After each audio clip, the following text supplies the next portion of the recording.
আলু ভাজি আমার অনেক পছন্দ। খোসা সহকারে আজকে আলু ভাজি করেছি। দেশি যে ছোট সাইজের আলুটা পাওয়া যায় সেই আলুটা নিয়েছি, 2 ভাগ করে কেটে নিয়েছি যেহেতু আলুটা খুবই ছোট। এরপর ভালো করে ধুয়ে নিয়েছি, পানি একেবারে ঝরিয়ে নিয়েছি। এই আলু ভাজি গরম ভাতের সঙ্গে থাকলে আর কি লাগে, আমার তো অনেক পছন্দ। এরপর এখানে দিয়ে দিব হলুদের গুঁড়ো পরিমাণ মতো,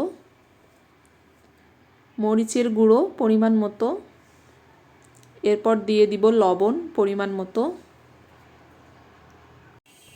এখন সবগুলো ভালো করে মেখে নিব।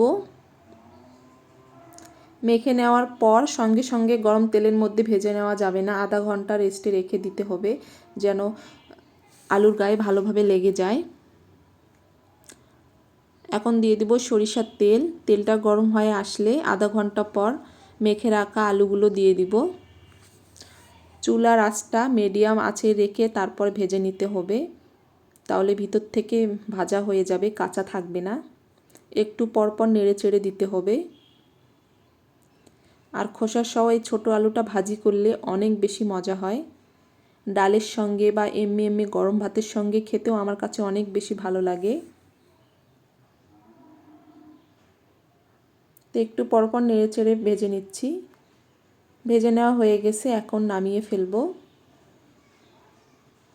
এভাবে ভাজি করলেই বেশি ভালো লাগে, আমার কাছে তো অনেক বেশি ভালো লাগে। যারা এভাবে ভাজি করেননি একবার হলেও দেখতে পারেন, অনেক বেশি ভালো লাগবে।